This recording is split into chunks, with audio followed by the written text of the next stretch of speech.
Hello everyone, welcome to this tutorial from Amara Vida LLC about Google Forms. So I'm going to open up a new tab.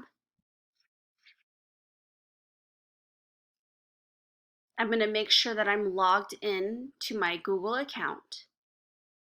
I'm going to click on my waffle or my Google Apps.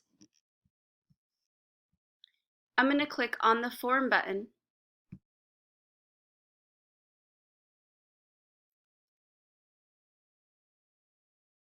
Right here is a template gallery.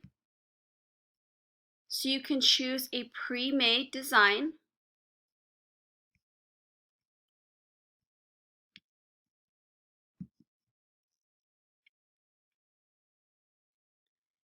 Right here, you can click on the drop-down menu. Anything below would be owned by me, but I can change that to owned by anyone or not owned by me if I'm looking for something specific. I can change my list view.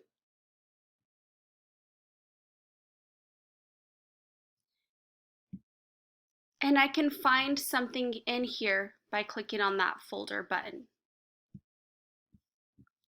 I'm going to go ahead and click a new form. So I'm going to click a blank one.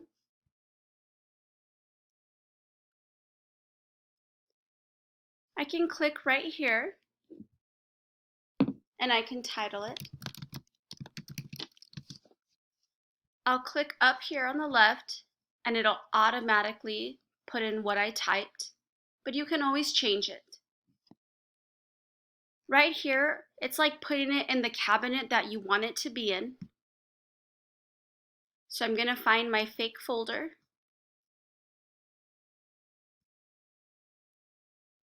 I click on the arrow. Now if I don't have a folder already set up, I just click on the plus button and then I label my folder.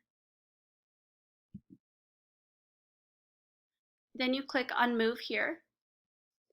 If you'd like to star it so you can find it easier in your drive or in your forms, you can click here. Just remember, if you star everything, then it doesn't make it important or easier to find. Right here for your add-ons, I suggest getting to know your forms much better before you do add-ons. This right here is to customize your theme. So you can change what it looks like. You can change the font style.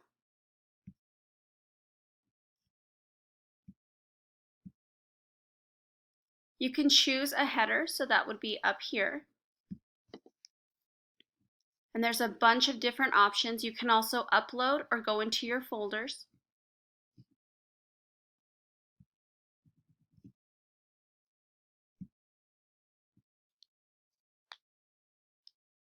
So do you see when I chose an image, it changed my theme color?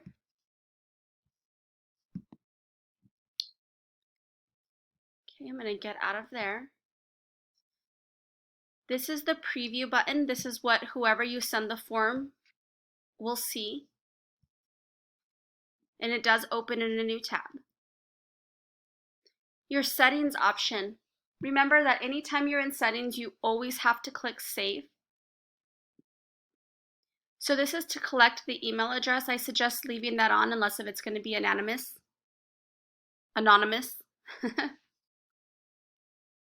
A response receipt. This is nice because then the kiddos will know if you received it or not. This is only if they request it or always. I usually click always because I like to know when I finish something or if I've completed something. If you're sending out to parents, then you would want to make sure that this is off and each district is going to have their own thing here. I like to limit it to one response so that I don't have numerous things open. But just know if you have a kiddo that takes a test, let's say, and they take it after school and you want them to take it again during school hours or during your class, you would need to come in and unclick this so that it would open up to them. And then this one is respondents can edit after submission. This is to show the progress bar, to shuffle the question order, so if you have kiddos sitting right next to each other, or if it's to show a link to submit another response. When they finish right here, you can type in something for them to do. So next set of directions.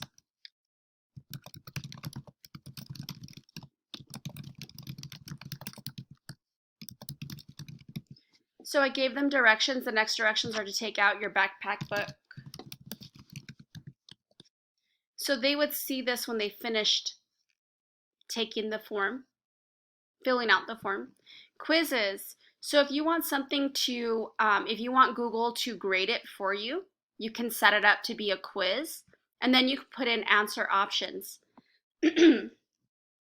This right here, if your school has Chromebooks, you can turn on locked mode, and then they can't open up any other tabs. Release their grade immediately after the submission or later after manual review. And if it's after manual review, obviously they would have to have email collection so you could let them know. And Google will automatically do that for you. You don't have to do that. Respondents can see the missed questions, correct answers, and point values.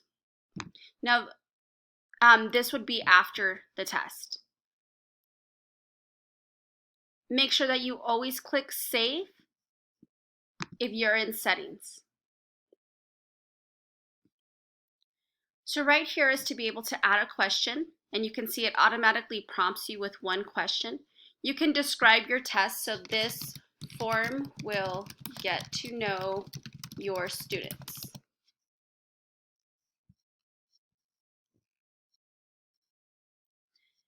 You can title your questions.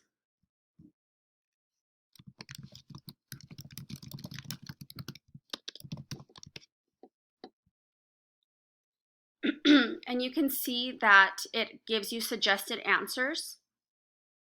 But I'm going to make this very simple.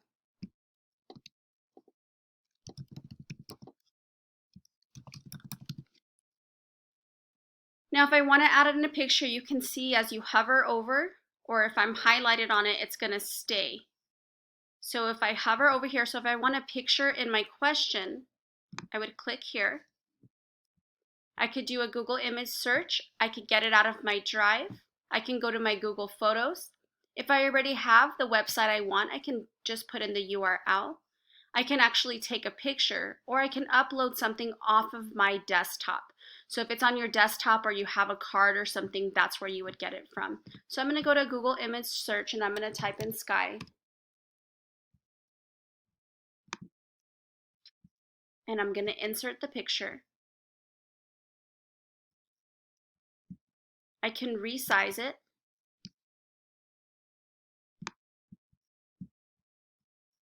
I can put in my colors. So I can add a picture for each of my answers as well. So I won't do all of them, but I will do one.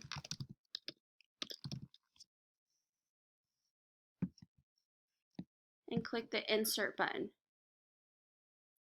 So you could have pictures for every single answer if you want, or every single question if you want. If I'd like to duplicate the question because I know I'm going to stick to those colors, maybe I'm learning about primary colors or something. If I want to throw it in the trash, and if I want to make the question required, I can show the description. I can go to a section based upon the answer that this student provides, and I can shuffle the option order. Right here is the answer key. I'm going to go ahead and click on that. So this is where you get to choose how many points it's worth. And you can see this is how many points the one question is worth, and this is the total points of the whole quiz or test. I can put answer feedback, so if they get it incorrectly, I can actually put in a link, or I could put in a video, and this is for incorrect answers, so I could say, please study, review, website, and video. I would click here to put in the link. So I would have to find something like, what color is the sky? And for example, let's say that I was going to use this one. I would just copy, and then I would put study about the sky, and this is what they would see. And then if I wanted to put in a video, maybe if I'm doing that, so about primary colors, and then I just select the video. So now the student has, Grammarly is telling me to fix that. Now that the student has automatic feedback, parent has automatic feedback if the student gets the incorrect answer. For the correct answer, all of this positive reinforcement that we need on our accommodations. So we can say, great job. And then we always have to click the save button. So this tells you right here, here's the question. It tells you how much it's worth. If they got it correctly, if they got it incorrectly. You can always go in and edit it.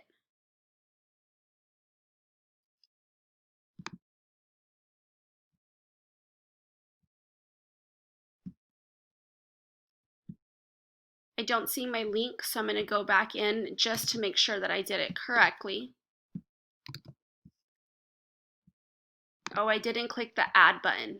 Okay.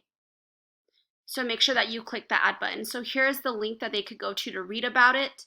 And then here is the video about the one question. And when you click done, you will go out of there. And that was into, you get there by going to answer key.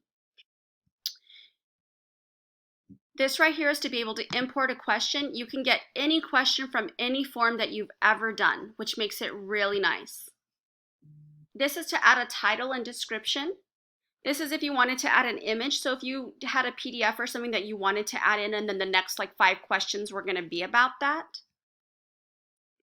This is to add in a video. Remember, these are as questions, okay?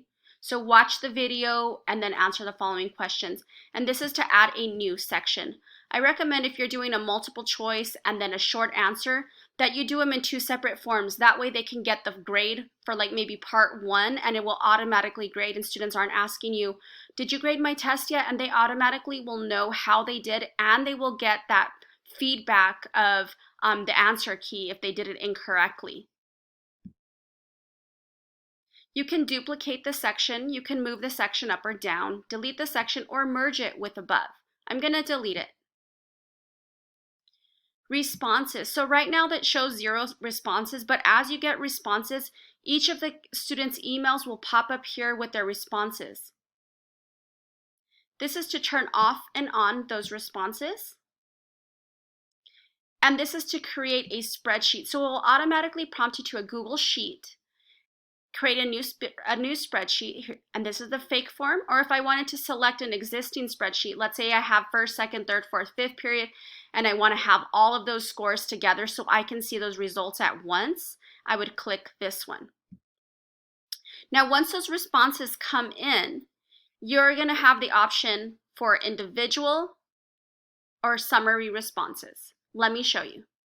I opened up a form that has responses, and you can see here I'm still accepting those responses. This is the summary, and it gives you the insights, which is really nice. You can go by questions, or you can go by individuals. What's nice is that it gives you graphs. It tells you the whole the email and what their score was, and if we've released those scores or not. And you can change the release submission immediately after the test in your settings. But it's nice because it gives you graphs, and if we have more, it would give you a bar graph, a circle graph, and like I said, you can go with the summary or go question by question or go individual. I hope this tutorial helped. Please leave a comment if you liked it and subscribe to my channel. Thank you.